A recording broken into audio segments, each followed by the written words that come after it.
To continue with my answers to Apologetics, this time your video called First Cause, and you raise up a good question, the question of how that many people try to divert it into why. Let's try to answer the first question, how. Now, in order to do that, we have to start with certain assumptions, I would say. To me, they're not assumptions, but to make the argument, let's call them assumptions. First of all, let's talk about the nature of God. God is not material. If God has any material attribute, he could be detected by instruments or by our own senses. God has no material attributes. Right? Now, I could call God's essence to be a spirit. Let's, for the sake of argument, accept. I know he claims to be a spirit, and I know he is a spirit. But for the sake of argument, let's claim that, let's accept that God is a spirit. Now, you say that for the Big Bang to occur could have been precipitated, caused by an intelligent race or intelligent being. Your argument falls right from the start, because if there is no universe, then nothing can exist. Nothing physical can exist that can actually cause any impact on anything physical, because nothing physical exists. There is no space, there is no time, there is no matter. Therefore, nothing physical like an alien race could exist. Right? But if we accept the fact that God is spirit, that makes him a very particular being, that it's not his existence does not require space, time, or matter. Therefore, God can exist even when the universe does not exist. Now, go back to the question of how. As scientists and atheists and evolutionists and call them what you want, they believe that the universe began with a Big Bang, and it fits pretty nice in a theory, in a man-made theory, to explain something that is beyond man's ability to prove in scientific terms. What God claims, what the Bible claims, and what I as a Christian accept as a fact is that God created the universe not through a Big Bang, as the scientific community claims, but the universe was instantaneously and spontaneously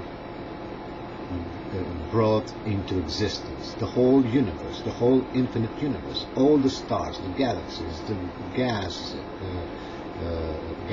the dust, the nebulas, the planets, the comets, asteroids, everything was brought into existence at once, without any process, any intermediary process. That's how God describes creation. That's how the Bible describes creation. Creation implies no progressive stages. The universe came into existence at once, right? That's how. Why?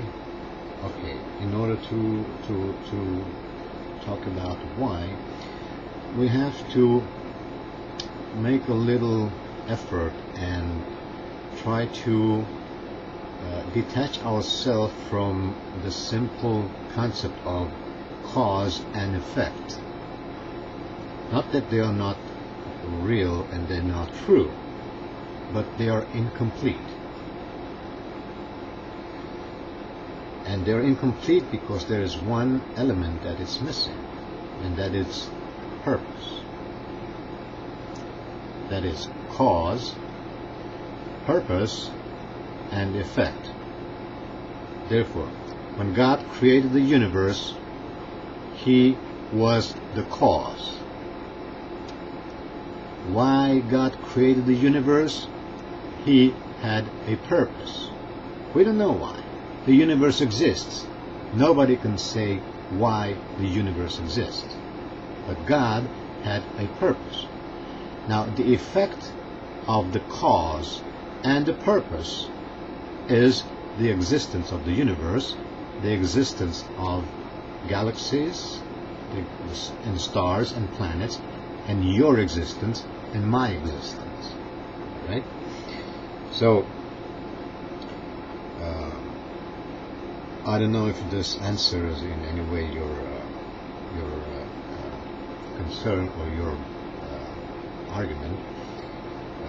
I believe that God created the universe.